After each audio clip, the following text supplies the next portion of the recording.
dear. Hi, Adam. Can you hear me? Yeah. Yeah. I think my iPad is not working on Zoom again. And I might have to join you on computer. Okay. Pisses me off when things do like this. Morning, Adam. Good morning. Morning, Alan. How you doing? Good. Well, you sound somewhat equivocal about that. Yeah, and I'm okay with that. Okay. Alan, that's too long a word for this time of the morning. Happy Friday to everybody. Hello, Yeah. hello. Howdy.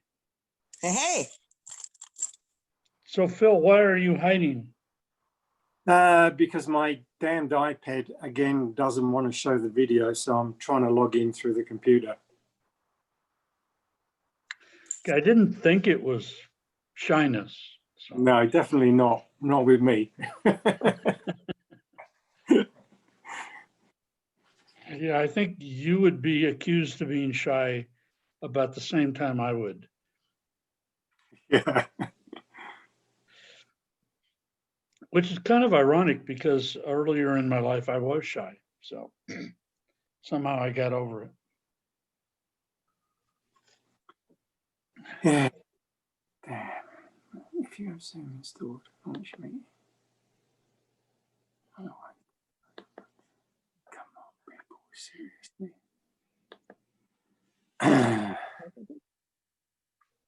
okay.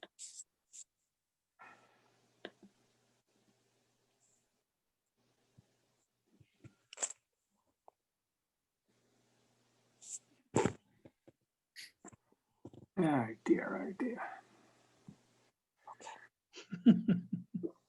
Then you love technology. What's here? What you got here? Will come out. Good morning, Lisa. Morning. Morning, Lisa. Hey. Stop. Stop. Stop. You're not going anywhere. Stop. What's going on?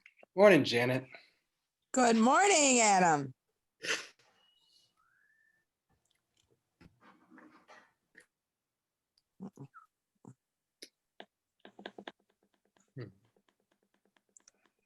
I get it out. I'm coming out and then I'll come back in again now, Adam. No problem. Do what you got to. It's all, what do you call it? We're not hiding anything.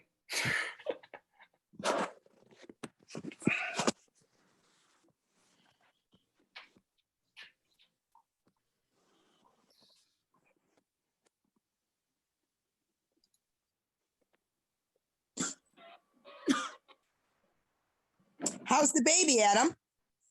Good. What's it doing these days? Is it starting to roll over or whatever? She is not quite yet. Okay. So we're gonna be on live on YouTube channel, Adam's Friday Flow with Entrepreneurs.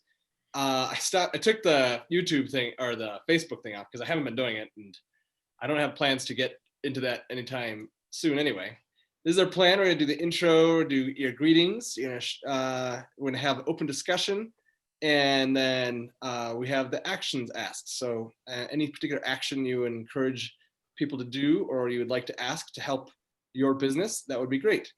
And here we go. Good morning, everybody. This is Adam's Friday Flow, and I'm gonna put this in present mode. There we go. Yes. ADHD and how it differentiates us, especially how hyper it differentiates you is the big thing.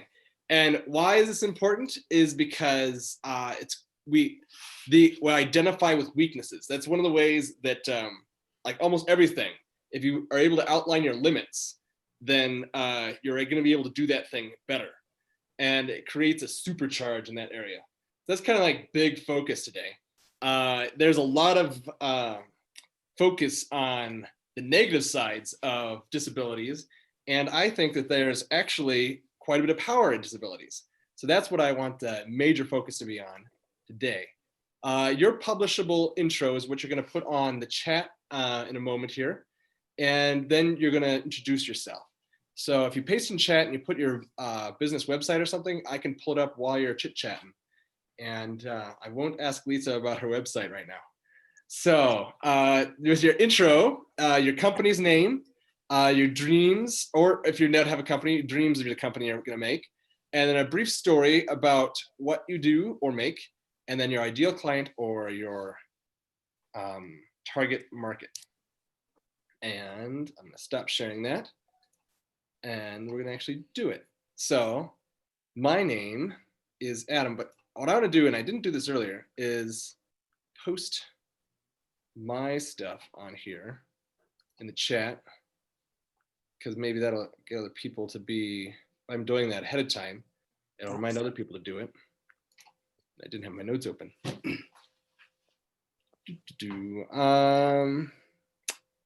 Where is my information? I've got a couple different intros that I have on my little notes here, and it's been really handy to, I used to do it with Google Sheets, and that was just a chore because every time I tried to copy and paste that, I had to wait for Google Sheets to open and then to find the spot.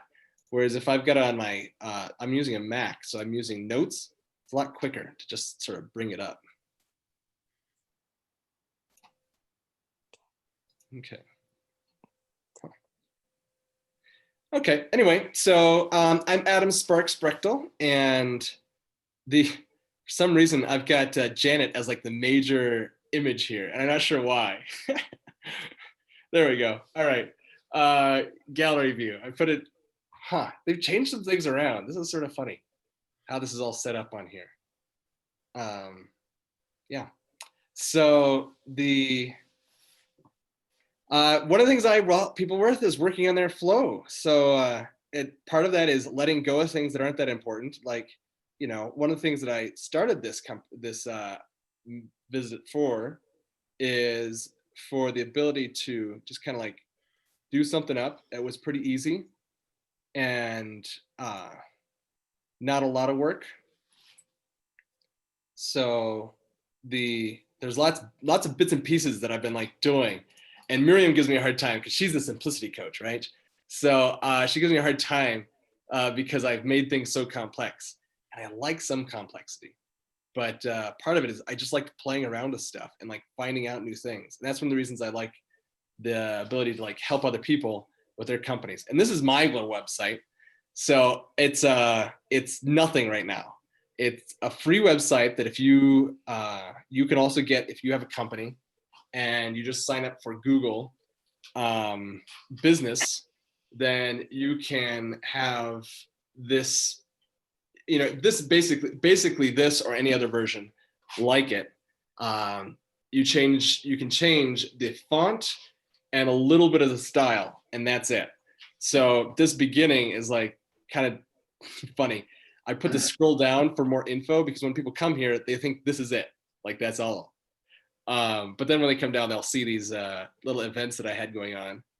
And if they go down even further, they get testimonials and optimizing stuff more. So that's my website. I figured I was showing other people's websites, so this is a good time to look at that. I don't know about this get a quote little thing up here. That's funny. I don't even know what that does. Okay, so you can, okay, all right, I see. That's interesting. Well, it's good to know that I have that button. Okay. And that is, that's what I do. I help people figure out what exactly their flow is, which is a lot easier to do for other people because, you know, it's easier to coach other people. When I'm so invested in it, it's more difficult, which is one of the things that ADHD allows me to do, is allows me not to be invested in something else as much at sometimes. But then it's really a mixed bag because sometimes I'm actually invested in a lot of things all at once. And that's a whole nother story. But The cool thing is whenever I've been doing this, I do pretty short spurts with a lot of people, or if it's like a focus project, then I'm able to pull in my hyper focus as opposed to hypo focused. And that's one of the cool things about ADHD for me, is that I use it in the way that I do my work. And I'm so bored, I get so bored with things so quickly that I decided to go off on my own and start my own business, as opposed to having to deal with someone else's business that like I'm not really focused on, like as an employee. And because I kind of recognized those were like my strengths, this is the direction it took me. And so far, all my clients have been pretty happy with me. So I think there's one person might have been a little disappointed, and that's too bad. But I'm checking on that and getting feedback from it. So that's cool. That is my intro. So Annie, you actually showed up first, and then Alan, Janet, and Lisa.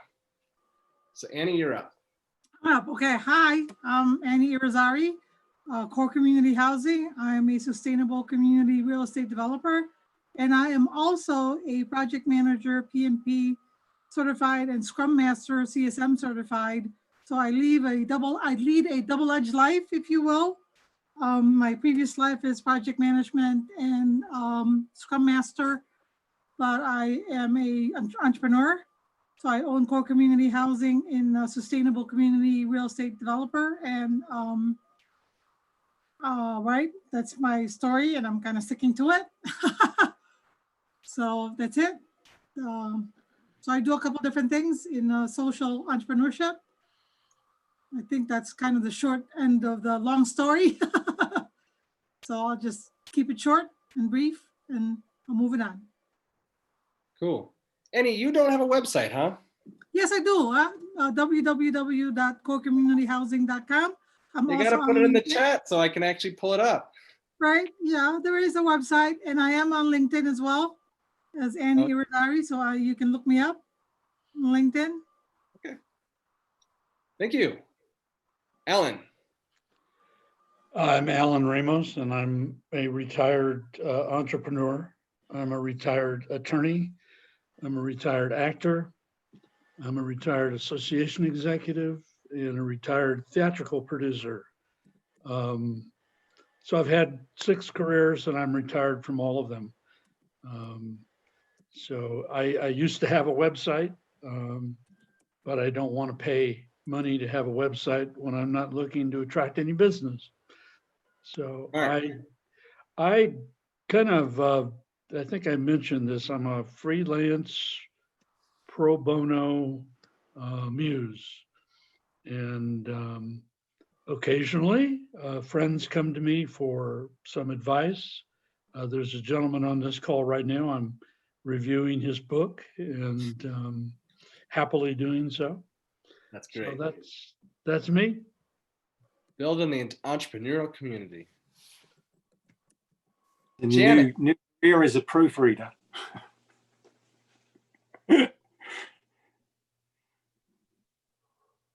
Hi, I'm Janet.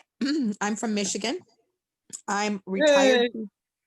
I'm a retired teacher, and now I work in the counseling field.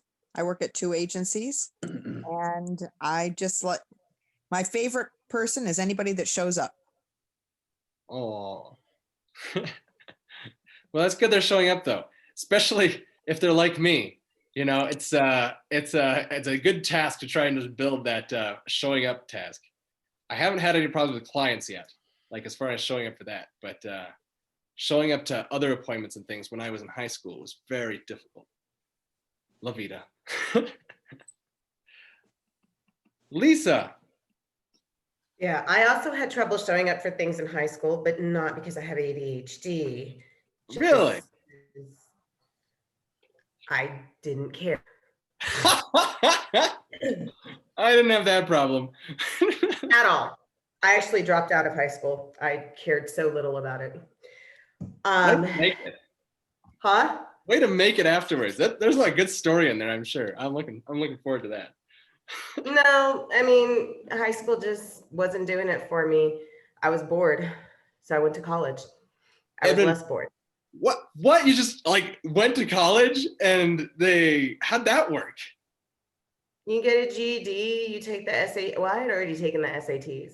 You get a GED. I had my GED before the rest of my graduated. That's excellent. There's a lot of like today in school, they have a lot of these things where you can actually take college classes while in high school. And if that option was around when I was in high school, I'd have been on that like a bonnet. That didn't actually. Yeah, that might have like actually made me attend high school. Yeah. Yeah. I was notorious for attending less than half of the days of the school year. That's excellent because you moved forward. You know, it's hard. It's not like it's the world. But you know, it is what it is. What I do in the real world is, so my company is Proficient Financial Management. We offer advisory and compliance services to small and mid-sized companies. That can be everything from just, you know, helping you understand your financials, making sure your data is good, because if your data is not good, then your reports aren't going to make any sense. So, you know, anyone looking at reports and thinking this doesn't make any sense to me at all, they should probably call me. I do actually show up on time for client appointments, unlike high school. Seems like a and theme. I will, Seems like a theme here. What we did in high school that we don't do anymore. Right. Yeah. Well, you know, I mean, some things don't change. I still listen to the same bands. I've put my confirmation in the chat. And if you just want to have a one-on-one, please feel free to reach out as well, because I'm still building my network in Albuquerque, as some of you know. Oh, yeah, let me put my calendar link in there too then. Please use my calendar because I operate in 2 time zones, and I've discovered that I can no longer set appointments through email. That was awkward. Well, that's really straightforward. Yes, last week I was setting up an appointment with somebody, and I didn't even have that problem. I had the problem that I had just the week view, and I didn't notice I was on the wrong week. So anyway. Yeah. Now I just make everybody please go to my calendar, because it's better for all of us. Yeah. Great. Thank you very much, Lisa. And Mr. Phil. Oh, okay. I'm going to do a little bit different about me this week, but just something crossed on my mind when you was flashing through your website, Alan. Remember we talked about Clear Mask a little while ago, and you got a picture on. Well, they got FDA approval in July, and I found out on September the 5th they were awarded a contract by the UK's National Health Service for 250,000 masks, which is pretty good. And on September the 9th, they were chosen by Apple, all right, to use their masks with their employees in their stores. That's pretty damn good going for a National Science Foundation startup. Remind me the name of that again. Clear Mask. Yeah. You got a picture on your website of the lady with the mask. Yeah. It's good for and all the ladies that started that company are deaf, well, apart from one. But that's a really good progress, I think. And you can actually buy the mask now, right? Because when we looked at last, it's FDA approved now. It was well, you could still buy it. It's just it was out of stock at that time. Yeah. FDA approved. So what's the big difference? What's the difference between it being FDA approved and now? Well, that means they can go into all the medical facilities in the US. They got into the National Health Service in the UK. Oh, FDA cleared right there. $250,000, 250,000 masks. That's pretty good. Anyway, so Phil's a Brit, as you probably can hear. And Phil was born in London, lived in London, started work in London, worked in London for most of his early life for companies like Thorn EMI. You may not know Thorn, but you probably know EMI. GE, General Electric, and applied materials, which is what got me into the American connection, because applied materials is a US company, but it was operating in the US and the UK. And then when I joined Applied Materials, I then transitioned over to another American company, and I moved out of London and went to live in Munich for 6 years as general manager for that company. And then an opportunity came up in the US in California. So I decided to move to California, and I spent 10 years in California. And then the 2008 crash came, and then I moved out of California because I was offered to do a startup in Florida, and I went to do a startup in Florida. And then my wife got a job in New York with Global Foundries, so we moved up to New York. I spent another 6 years in New York, and then she got a job with Intel, so now we're over here in New Mexico. So I've been a traveler around. I spent a year in China and Taiwan, which was really good. I actually did enjoy that, flitting between the two countries. And that's a different viewpoint of Phil. Oh my goodness, that's great. So I almost like I want to pull up maps now, and like this is the path that you took. Well, actually, Adam, funny you say that. My wife and I have been talking about getting a globe, right, and one of those nice big ones. Yeah. And what we want to do is put in pins in the globe, or a really big map of everywhere that we've been in the world. But we're going to have 3 lots of pins. So they're going to be one color for all the places I've been to without her, one color for all the places she's been to, and another color for all the places we've been to together. And I reckon that I will be placing a lot of pins in that globe. So you spent a lot of time over here.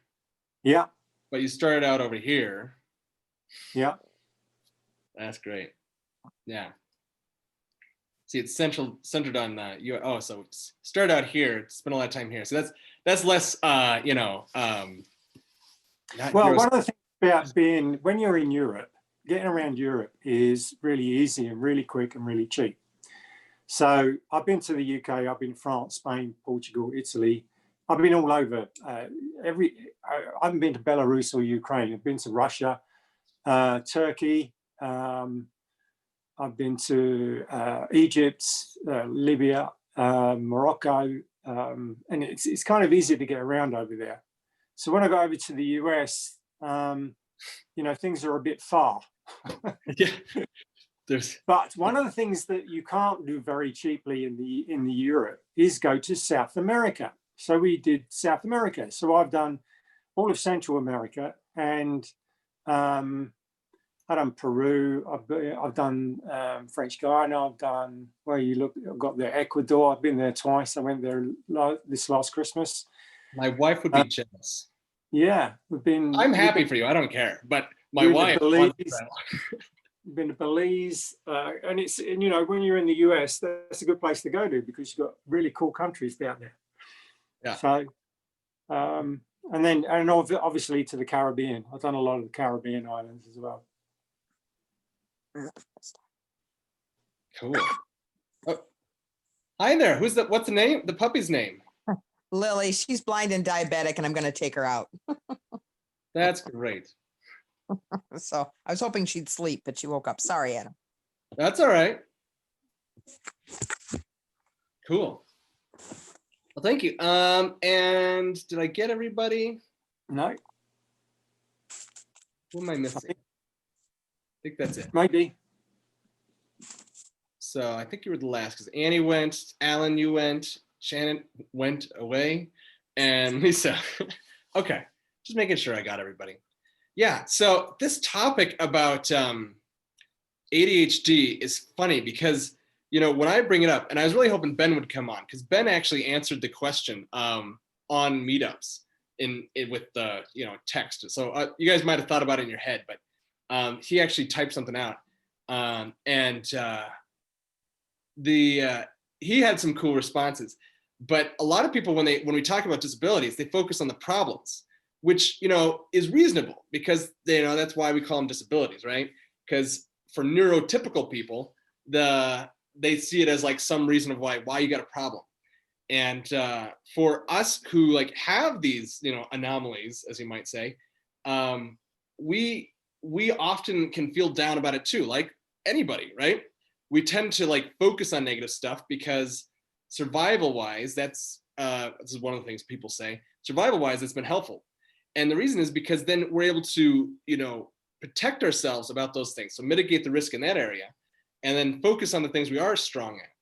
And so one of the things I'm cautious about in this conversation is we can talk about all the problems that we see with ADHD and all that, but I'm wanting to see either if we could change it and talk about the ways that we've seen ADHD actually help people or other disabilities help ourselves or other people. That would be the really cool thing that I think we could offer to an audience or to each other. That's a conversation I really want to have, is the ways that we see, and we can talk about ways that we've limited or been able to overcome the disabilities. Like for myself, I've been used a lot more. I use notes a lot on, when I say notes, Google Notes, or I think that's the name of it, Task. I gotta look what it is. But there's a Google tool, I'll look it up, that I use that I recognize if I'm in the middle of something, I will probably not pick my head up because I do this thing where I hyper focus on something and I forget about everything else. I lose track of time. So tasks, Google, here, I can probably find it on here. Anyway, but that's because I do that now. It's not keep, it's got a little pen. I'll look it up somewhere else. What was that? That was me, Adam, sorry. Oh, that's fine. I was like, oh, that was random. But have you guys seen other people with what we'd consider disabilities and actually seen that as something that differentiates them and make them particularly potent?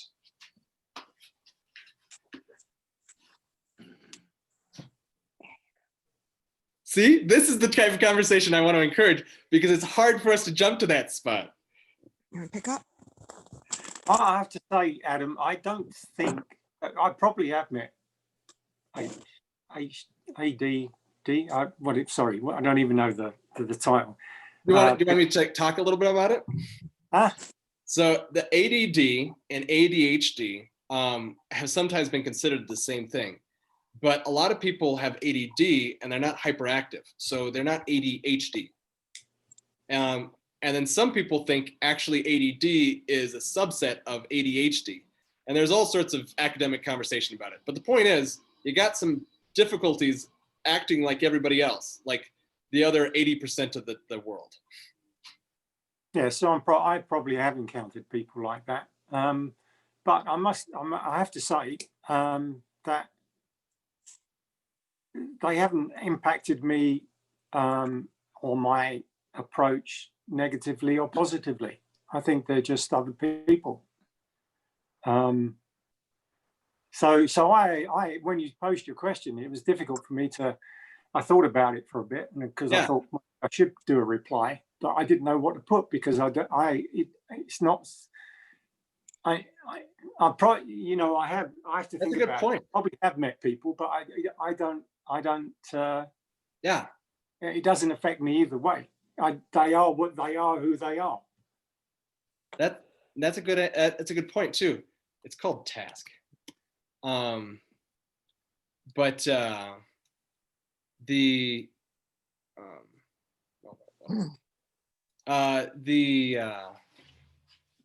think the cool thing about that is that, yeah, when we're facing things that we consider disabilities, it's not something like, you know, when you see me, you can't tell that, you know, I have this diagnosed disability. And I didn't even get diagnosed until I was an adult, even though I know people were like, the special ed department was helping me out when I was in high school, or not high school, elementary school. They sort of forgot about me after that. But in elementary school, they like had me getting colored folders and stuff. And so they were figuring out these organizing techniques for me. And I think because of that, I then also got more interested in it. And it's one of the reasons I'm doing what I'm doing now, is because I needed things. I had to design stuff in order to make my brain get to the thing I wanted to do. Because the more distractions between what I wanted and the thing that I actually wanted to get done, and what I want, yeah. Anyway, the more distractions you had somewhere between there, the less likely I was to get to the actual completed task. I mean, there's a lot of people. I actually suffer from that quite often. Yeah. Whereas I've got a number of tasks and I actually don't get to go and do them all. So I don't know if that means I have ADD, but probably, you know, many a task I haven't completed for one reason or another. Yeah, and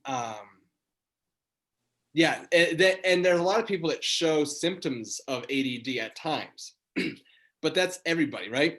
And I was listening to something last night trying to prepare for this, and this guy also talked about a lot of the negative stuff too. He was ADHD. He had a support group that he did ADD and ADHD, and he also he just continued to.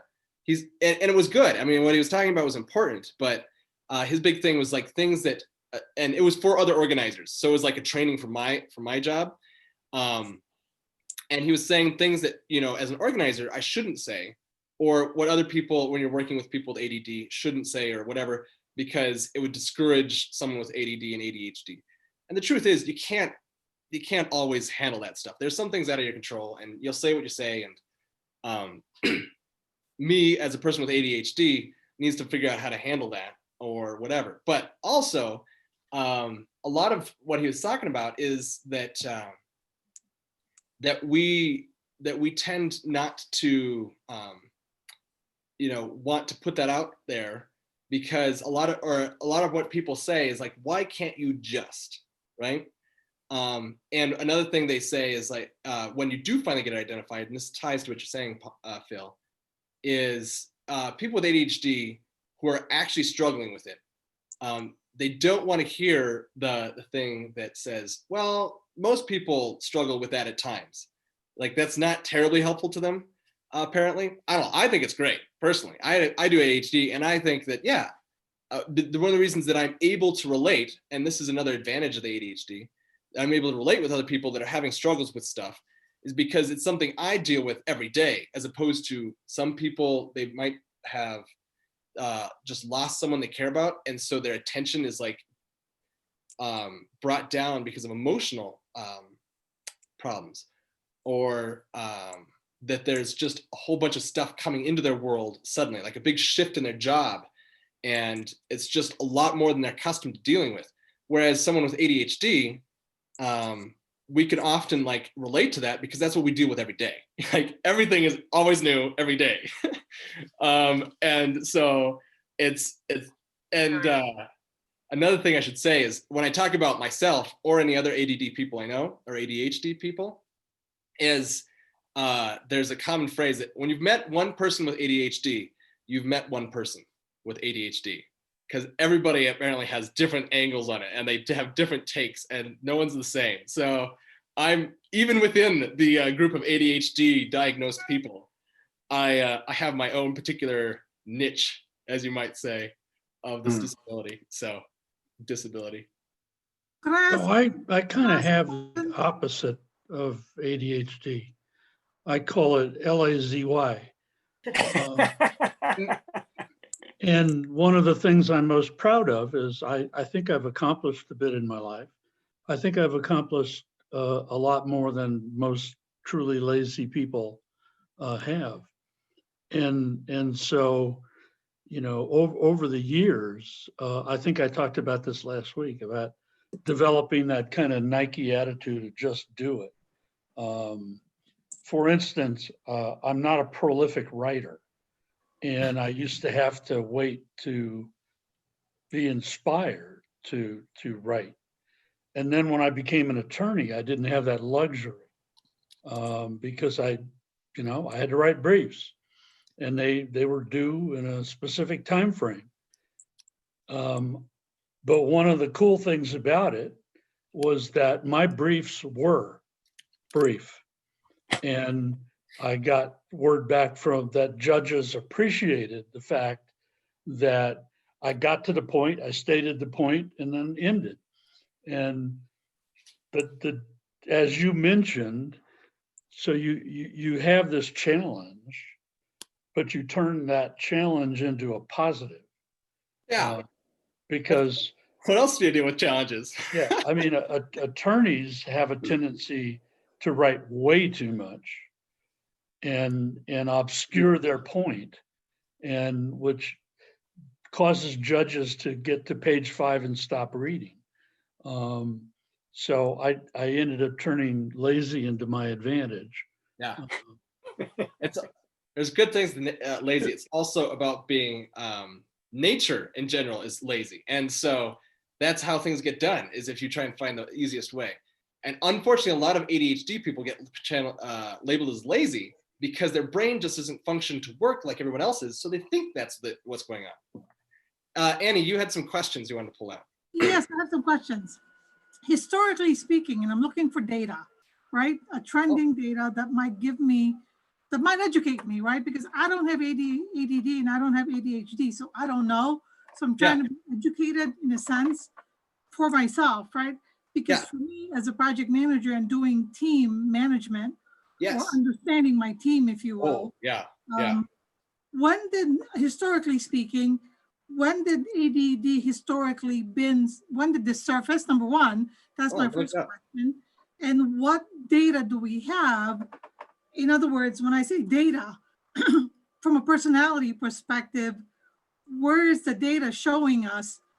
Where does the ADD or ADHD tend to surface? Or where is kind of the tendency from a personality perspective? What's the tendency? Where does it tend to go? And what professions or do people in the mathematical profession, does it tend to show up in the Einsteins of the world? Where does it tend to surface in a statistical tendency? Where does it show? Adam, help me understand. So in other words, does it tend to show up with people who are likely in the accounting world, in the scientific world, in people like Albert Einstein, people like Bill Gates? I'm trying to understand that. So what is the data showing us? So I want to answer that one, because I'm really curious about what your question is asking, and trying to see how much I can answer in this amount of time, and also from what I know. Right. But I'm going to answer the history one first. Apparently in the 1900s, it started out with this Sir George in Britain, Phil? As an abnormal defect of moral control in children. So right off the bat, it's like, oh, you got a problem. You can't do stuff. So that was about when I was. I also know that later on, after ADHD, I think in the 80s, ADHD was really kind of coming to its full. And then, of course, one of the reasons it was really pushed then, I think, was because there was also a lot of medications, or a couple medications that were pushed for it. So there was a lot of commercial push behind it, because you could then sell your product, right? Or if you're a doctor, maybe you're getting a little, buy-in with some of the meds behind it. But in the 90s is when they started realizing that adults actually have ADHD. Apparently they thought it was just a kid thing before that. And so around in the 90s, they started saying, oh wait, adults, like the guy I listened to last night, he's like 60 and he wasn't diagnosed until like the 90s, and as an adult. And it was after he read a book about some guy that was like making this a big deal. So, and another thing that happens with ADHD and ADD is it's not as recognized in women. It may be just as prevalent, but it's not as diagnosed because it doesn't show up in as annoying of ways. I don't know exactly how this works out, but for some reason, if girls have ADHD,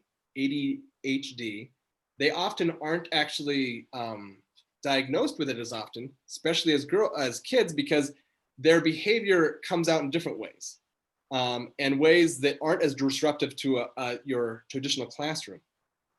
And because of that, there's no one that needs, there's not the need. There's nothing that's actually causing the teacher or the school in general to feel I need to address anything. And unfortunately, that might mean that most of those girls get labeled as dumb instead. So it's one of those are some different backgrounds I know about it. What you're saying, how do you do this statistics or in science? How does that come up? Well, from an understanding perspective, does it surface more in males versus females?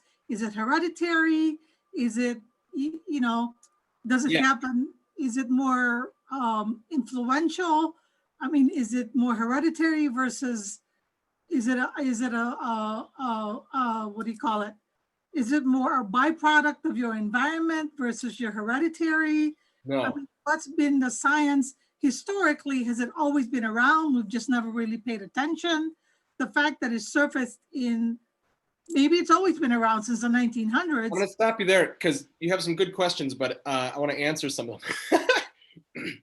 And then I want to hand it to Janet in here just a moment, see if she's got some more insights. But the environmental versus genetic thing, it is genetic and it is often handed down. But it could, of course, probably, and I don't know this for sure, but probably can also start generating, like, I could be the first in my family, but it's very likely that it came from some of my parents. And I could tell you about that too in a moment. But even though the origin of it is genetic, the solution is both medical and environmental. And like I was talking about in the 80s, they were really just pushing, if you just threw these drugs at somebody, you've heard of Ritalin or those sort of things. I don't know much about them because I never had to deal with it, fortunately. At that point, I did, I can't even remember the name of it. I did a drug for a while that helped me focus for a bit. And I could tell the difference between when I was on the drug and I wasn't, and how my brain would sort of swish around. It was really interesting. Anyway, but that just because you put someone on the drug doesn't mean that their world is going to smooth out. It just means that their brain is now able to act more neurotypical. So it's more like other people's brains, but a lot of people with neurotypical stuff still aren't organized and still don't have things organized in their life, so they behave or so they're able to accomplish and be successful. And so they've really, after the 80s, they've really started to focus a lot more on the two-angled approach. Like, if it really is a medical thing that needs to be handled with medication, then you put that with the person. But if you just take out the brain problem, you still have the environment that they've built up since then. And so you want to also build in habits and different organizational structures so they can capitalize on this new typical brain style, right? And then and that was what I had to do, is I kind of shifted a lot of things I did so that I could feel the difference. And now I can tell when the brain is swooshy, but I also know that, okay, so I need to use my strategies in order to get myself into the right spot. And so that's my own experience. And that is it's genetic. It's not necessarily an environmental thing, even though I wonder if, like diabetes, it can be triggered that way. I don't know that answer. But the response to it needs to be twofold if they decide medication is important. Janet, do you have any insights on that?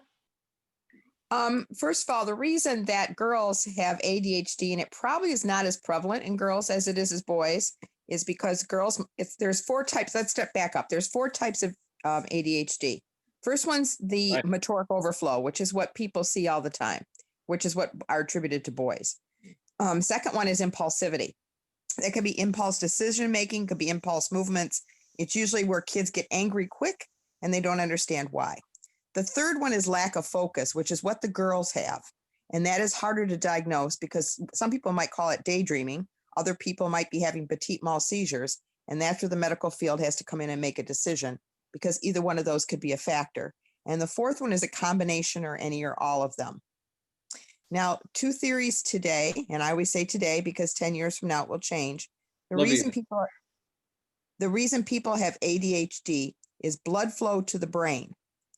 So there are two theories. One is that your veins and arteries are smaller than they should be for your brain, and you don't get enough blood flow to the front of the brain, the prefrontal cortex behind your forehead, which is your thinking emotional brain.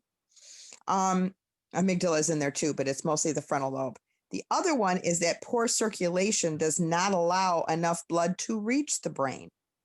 So it could be a heart issue or it could be something like that. But they do think those are the two theories that are the causes today. I haven't heard that before. That's cool. Yeah. As there is a genetic component almost always, but in the schools, because I was a counselor and we would test kids, one of the questions we did in social histories with the parents is, did they take drugs, pregnancy or pre-pregnancy? Now, we do know that if a parent was a drug user, including pot, during pregnancy, chances are you increase your kids getting ADHD as well as other cognitive and birth defect problems. But ADHD can be a factor of that. They also did things with vaccines. They also looked into if mother had a temperature in utero or an extended flu, maybe took Tylenol, maybe took aspirin. They check all those things out. All those things probably could lead to a non-genetic performance of ADHD. Not that we need mothers to feel more guilty. Well, the key is if a guy goes on a bender 6 weeks prior to conception, and then we're talking about a drinking thing, they could produce defective sperm, and that could be the sperm that does the egg, so it could be the guy as well. Yeah. So that's a given. If somebody goes on a bender, drug or alcohol 6 weeks prior to conception, you increase your kids of having birth defects by about 50%. Wow. Mm-hmm. That's good to know. Yeah.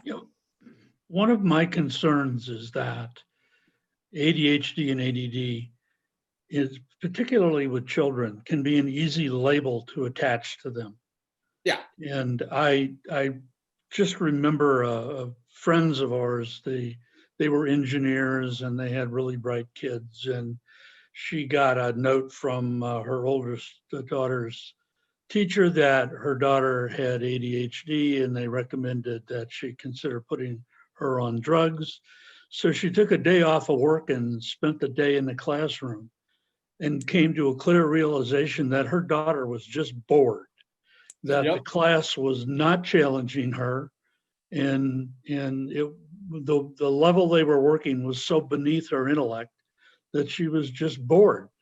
And so, it's an easy label to put on kids. And I'm certainly have no expertise in this issue, but I do see our society as being very quick to label and very quick to prescribe drugs. And that's dangerous. I think it's in my mind, my unlearned mind. If an adult gets prescribed or gets diagnosed, it's probably more credible for me than a child. It's funny you say that, Alan, because my wife's brother has two nieces, and they're both pretty bright girls. But the youngest one is really bright. I mean, she picks up everything at school just so easily. And they've had problems with her in senior school because she is absolutely bored to tears in her class. She's way in front of everybody else. And I don't know what the outcomes are going to be, but it just reminded me when you said about the people you know. I don't know if she's got ADD or HDAD or whatever it's called, but it's just she's got the same kind of thing. Yeah, Someone so- that works in someone that works in the field though can pretty well tell the difference. Let's hope. After 42 years in the field, I can tell somebody's ADHD or if they have creativity or they're bored. But Yeah, but can teachers? Can teachers? They're not trained. well, the teachers can't do it on their own. You have to do. There are several tests. You can get one online called the Vanderbilt, which is not my favorite choice. But there's a test called Connors, and what they do is they give a Connors test to and it's just questions about behaviors in the classroom. They give it to every teacher. They give it to the parent. After the age of 10, they give it to the kid, and then they take it to the doctor. And the doctor, it has to be a medically diagnosed thing. Now, a clinical psychologist can take the results. They usually do this to make it easier for the doctors. They take it and they add up all the scores and put the numbers in there, make a recommendation. But an ADHD thing is not an educated thing. We cannot do that. That is, if we say your kid is ADHD and we recommend medication, we have to pay for it. So there's no way teachers are going to recommend that they take meds or that the kid is definitely ADHD, because then they have to pay for it. And we are told definitely not to do that. So it is a medical diagnosis done by a doctor, and a doctor who has a brain in his head is going to ask the school to get involved to help him make that decision. Again, I recommended all my clients. I have kids now that I work. I'm the child specialist at my agencies. I recommend all of them take it to the doctor, whether they do medication or not. That label of ADHD can do things, get things, a federal act called 504, which means you are not special ed, but your kid can get preferential seating, can get extra books at home, can get organizational tools. So my thing is, if you get that diagnosis, it can also get you free books in college and get you free tutors. You just need the diagnosis. You don't have to medicate it. The interesting thing about psychological tests, I once applied for a job, and they had me take this psychological test. And it was given by the clinical psychologist who designed the test. And in the interview after the test, he said that he had never seen anyone who scored the way I did, because he said, I appeared to be a typical class or type A personality, but I had a low commitment to work. And I said, what the hell does that mean? And because I had answered questions that told him that I don't take work home, but what I did was spend many long hours in the office. But I made a commitment to myself that I was not going to confuse work with home. And yeah, created limits. That's good. Yeah, but I mean, it was funny, his interpretation. So it's kind of like poll questions. It depends on what you ask and how you ask it.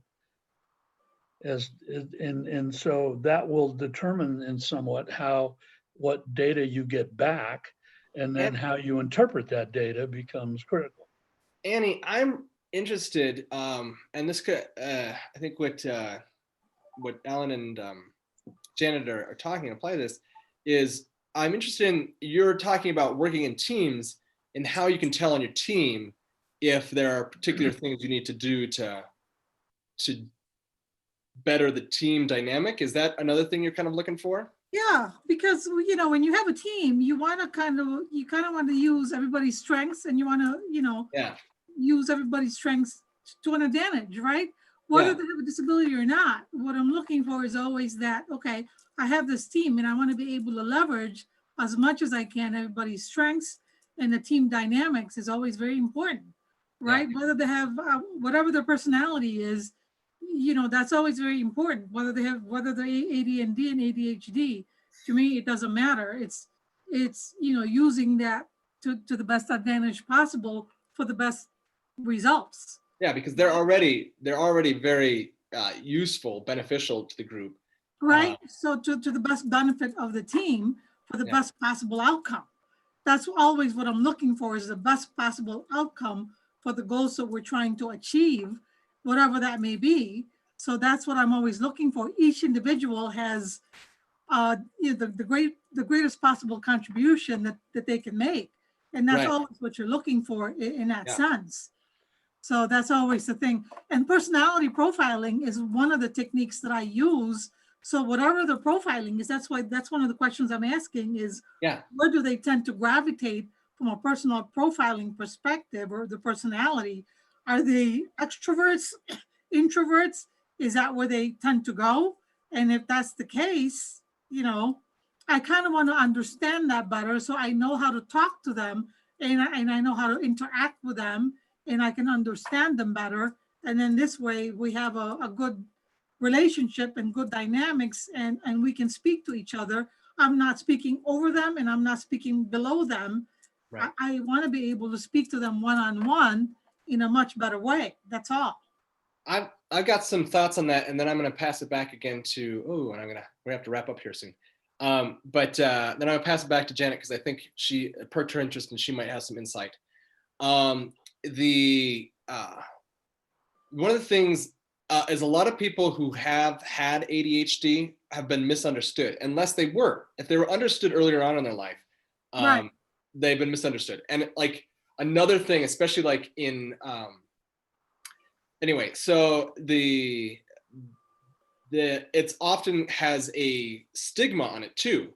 Like once you are diagnosed or someone diagnoses you, then there's also, can I talk about that I have this disability?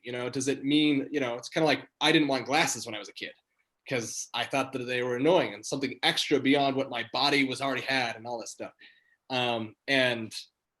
So people talking about, or you ever knowing, kind of like Phil pointed out, you ever knowing that someone had ADHD may never show up. So another approach is to think of, and there's no particular personality type, and Janet could probably tell me more about this, but my understanding is it's no particular personality type. It's just going to be, you will find what works well for people. And a couple things is when you talk to them, talk to anybody really, but when you're talking to someone who's had this like social scare or concern in their life, constantly being asked, why can't you just kind of stuff. If you ever feel like you're going to ask that question, why can't you just, that's alarm to you that maybe you're dealing with someone that's had this struggle a lot, and use it different way. Say, how do you handle this? What's going through your mind when this happens? Exactly. As opposed to like anything, of course, and you probably know this already, anything that's kind of like saying, you should just be able to, it should be easy. Instead saying what has worked with you in the past and how can we incorporate that into our processes. And the cool thing is, usually not everything that works for some people works for everyone else. Well, if you adjust things for people with disabilities, it usually benefits everybody else in the group as well, unless it's a lot more work, and then that's another story. But a lot more work can also sometimes have just a great huge payoff. Janet, do you know of things that have helped people in teamwork? Yeah. The first thing is usually if you see it, and they're introverts and extroverts, there's both, because the shyer people doesn't mean they're less impulsive or don't focus. So as far as extrovert introverts, I would say that wouldn't make any difference. The other thing you want to do is usually if that person is hyper on some level, let them talk first, let them get what's on their mind out there and get it done, get it out. Second of all is fidgets. Fidgets are really good. You can always put those at meeting, those little plastic things, or, they used to call it fidget spinners or something like that, because you will notice the ADHD people are constantly moving with it. They don't put it down. They're constantly moving, but it helps them to focus and concentrate.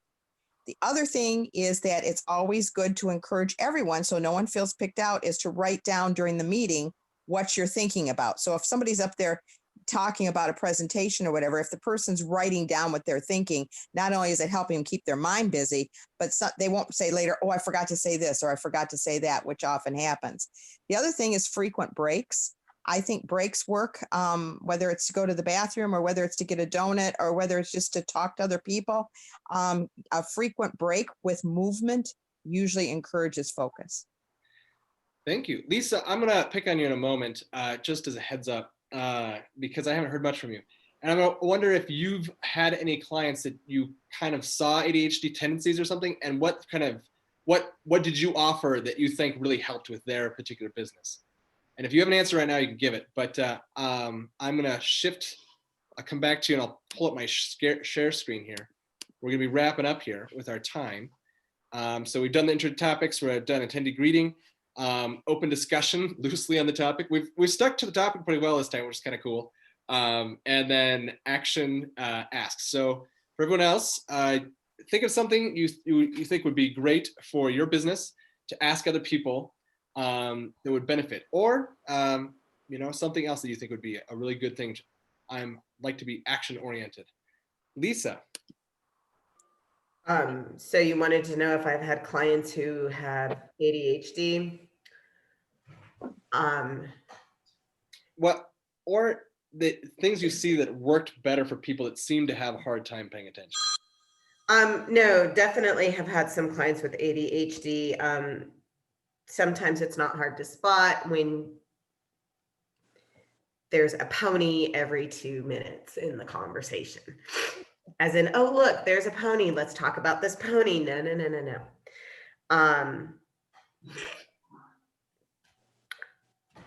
So it doesn't, trying to think how to word this.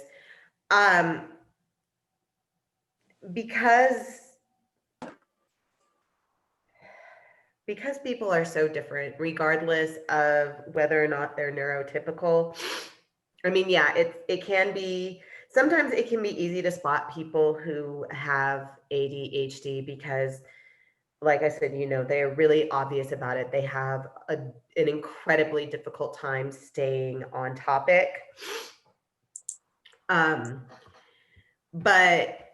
everybody is wired differently. Everyone thinks differently. Everyone has different strengths and weaknesses. Have you found any particular tools?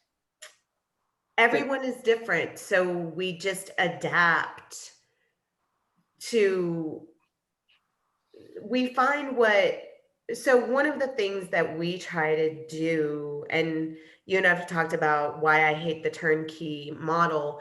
And a lot of it is because people are so different. So the thing that we try to do with everyone is figure out not just how they think, but what they rely on the most to run their business. Like you love tasks. You love Google Tasks. Like that's like one of your things that you stated that you rely on a lot in any given day. Yeah. Certain things. Yeah. So because everyone's different, whether they're neurotypical or not, because even two people who have ADHD are going to behave differently, are going to have different, I don't want to say coping mechanisms, but they are going to have different ways of approaching the things that they struggle with. So you just, with everyone, it's just more, it's a very unique approach. There's not any specific tool. We look at the tools that they're using, and maybe we might know something that works better for them, but there is no one size fits all approach. That's true. Yeah. So, Well, that's great. And that's one of the advantages that when I've talked about your company, I've really sort of promoted, because the turnkey system says, if you just get into our funnel, we'll be able to, handle all your problems, as opposed to like, actually you're an individual person and might not work that well doing these boring things. And that's cool that you recognize it. I appreciate that about your company. I'm going to move on to the ask now. Alan's already got his out there. So Alan, you want to just say that real quick and then we'll move on through the crowd? Yeah, the League of Women Voters has put together a pretty wonderful website, vote411.org. And they do have a print version of it, but the online version asks a number of additional questions and goes greater in depth. And it really helps you, particularly for someone like me who's fairly new to the area. I don't know the candidates.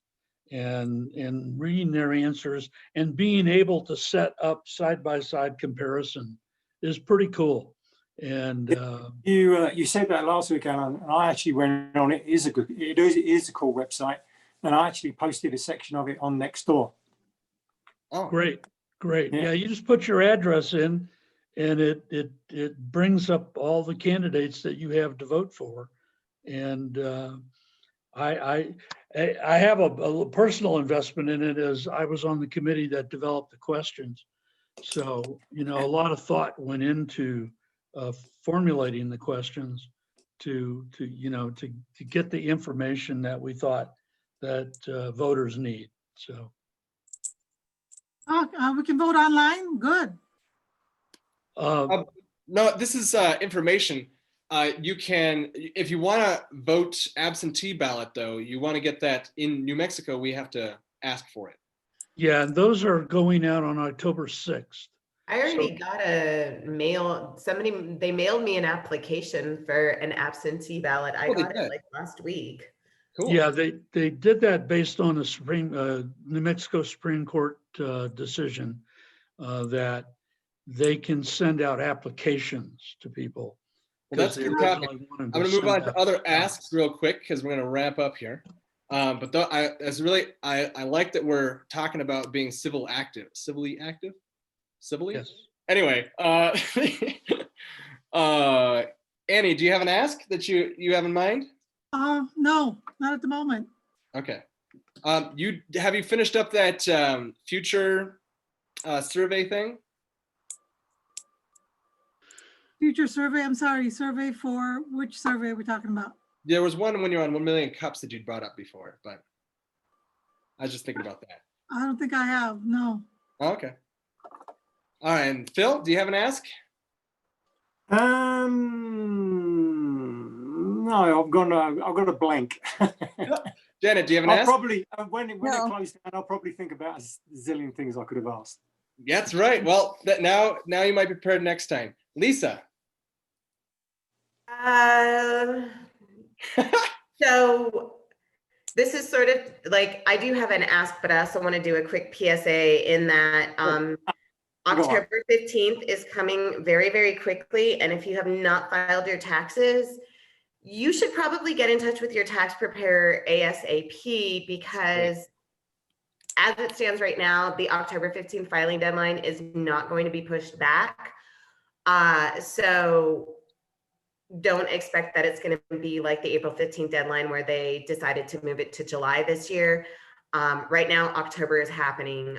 So definitely do that, because Ooh. it does Ooh, take. I thought it was November. So thank No, you. I it's thought it was October November. 15th. Uh-oh. Okay. I haven't done mine. Okay. Okay. So don't forget that it's in what, 3 weeks from yesterday. Yeah. Thank you. So, so that's my PSA. My ask for this week is I would like to meet owners of marketing and web design firms. So if you know any marketing or web designers in Albuquerque, because again, I'm trying to build my network, and I'm trying to come up with a specific ask every week, because I'm asking people to set up one-on-ones, and you people are all zoomed out. So yeah, so this week the specific people I'd like to add to my network, but I'm open to anyone in general, but specifically web designers, SEO firms, things like that. I'd like to have local people. Like, I have the local company that's doing our website, but I'd like to know more local people to refer clients to. That's great. And so people can contact you outside of this. It's on the chat. So I'm gonna encourage people not to continue that conversation, but that was a great ask. All my contact info is in chat. So by all means, if you can't find me there, you can't find me anywhere. Phil? Yeah, so I like history, and this week on Tuesday in 1066, William decided to conquer England, and Harold got one in the eye, and the Anglo-Saxon way of life finished in England, and the Germanic-based language got transitioned more into a French-based language. So it was an interesting thing. So I have a question for everybody, and I want you to think about it as opposed to Google it, okay?